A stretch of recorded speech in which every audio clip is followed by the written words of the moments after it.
عمومی طور پہ ہوتا یہ ہے کہ لوگ کہتے ہیں جان ہے تو جہان ہے. جان اور جہان کا فلسفہ ہم بچپن سے سنتے آئے ہیں. لوگ کہتے ہیں جائیداد چھوڑ دو، فلاں چھوڑ دو، فلاں چھوڑ دو، نظریات پر بھی کمپرومائز کر لیتے ہیں. جب جان نہیں ہے تو پھر باقی کیا؟ جان ہے تو جہان ہے. اس فلسفے کو حسین ابن علی نے بدل کے رکھ دیا کہ جان ہے تو جہان ہے. حسین نے بتایا جان نہیں ہے پھر بھی پوری کائنات تیری ہے. لوگ یہ کہتے ہیں کہ اگر لٹ گئے تو پھر سب کچھ برباد ہوگا. حسین نے یہ فلسفہ دیا لٹ کے ہی تو آباد ہوا جاتا ہے. یزید سب کچھ بچا کے بھی نہ بچ سکا، حسین سب کچھ کٹا کے بھی زندہ و جاوید رہا.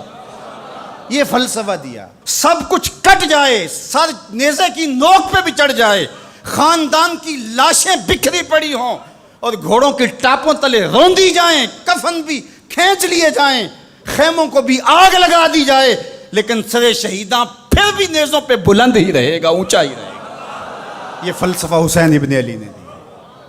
یہ سر جھکنے کے لیے نہیں ہے، یہ سر اوپر بلند ہونے کے لیے. اور میں ایک بات کہا کرتا ہوں، لوگ سر بچانے کے لیے ہاتھ دے دیتے ہیں، ظالم کے ہاتھوں میں ہاتھ دے دیتے ہیں کہ سر بچ جائے. حسین نے ہاتھ بچانے کے لیے سر دے دیا. ہم نے بچپن سے لے کر کے لڑکپن تک اور لڑکپن سے لے کر آج تک حضرت نبی رحمت صلی اللہ علیہ وآلہ وسلم کا یہ فرمان سنا ہے، من رآ منکم منکرا فلیغیرہ بیدہ فإن لم یستطع فبلسانہ فإن لم یستطع فبقلبہ وذلک اضعف الایمان او کما قال النبی صلی اللہ علیہ وسلم. تم میں سے اگر کوئی برائی کو دیکھے تو وہ ہاتھ سے روکے، ہاتھ سے نہیں روک سکتا تو زبان سے روکے، اور زبان سے بھی نہیں روک سکتا تو کم از کم دل سے برا جانے. اور یہ سب سے کمزور ترین ایمان کا مرتبہ تھا.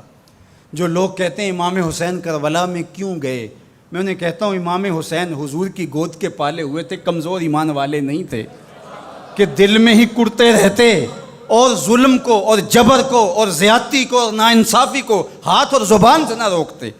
حضرت امام حسین کے خطبے دیکھ لیجئے، قدم قدم پہ خطبے دیے.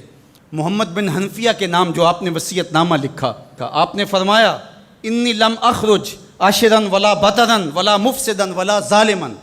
میں سیر سپاٹے کے لیے نہیں جا رہا اور نہ ہی میں اپنی کسی خواہش کی تکمیل کے لیے جا رہا ہوں. میرے اہداف میں، میری خواہشات کے کسی گوشے میں یہ موجود نہیں ہے کہ میں تخت و تاج حاصل کر لوں گا.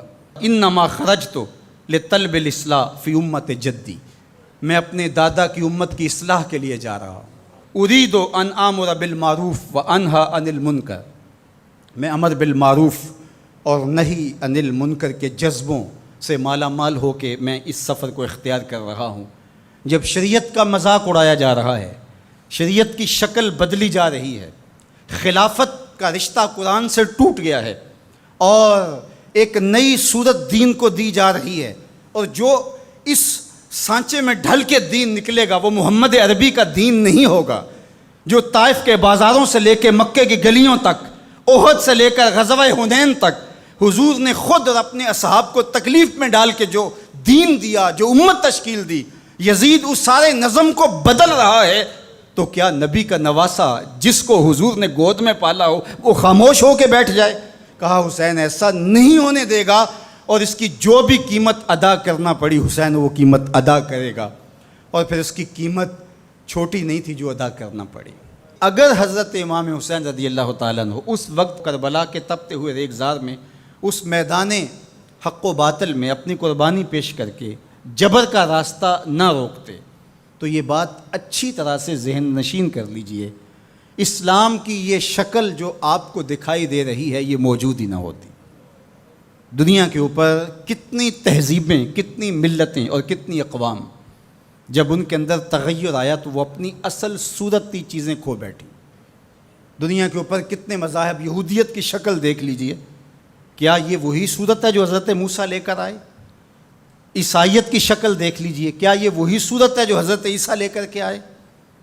ابھی کچھ دن ہی نہیں گزرے تھے تو حواریوں کے بعد جو ہوا اور جس طرح سے دین عیسیٰ کا حلیہ بگاڑ کے رکھ دیا گیا، جس طرح موسوی دین کی شکل تبدیل کر کے رکھ دی گئی، تو کیا دین محمدی کی شکل باقی رہ جاتی؟ جب یوں دین کی صورت اور شکل کو بدلنے والے میدان میں آپ موجود ہوئے تھے، لیکن باقی ادیان، باقی تہذیبیں، باقی ملل، باقی قومیں، ان کی شکل اس لیے تبدیل ہو گئی کہ اس شکل کو بچانے والا کوئی حسین وہاں نہیں تھا، اور یہاں اس دین کی اصل صورت اور شکل اس لیے موجود رہی کہ اس دین کو بچانے والا حسین ابن علی موجود تھا۔ مسٹر گوکھلے نے کہا تھا کہ اگر حسین ابن علی رضی اللہ تعالی عنہ نہ کھڑے ہوتے تو اسلام یا تو مٹ ہی جاتا، اور اگر موجود رہتا تو اس کی وہ شکل نہ ہوتی جو محمد بن عبداللہ لے کر آئے تھے،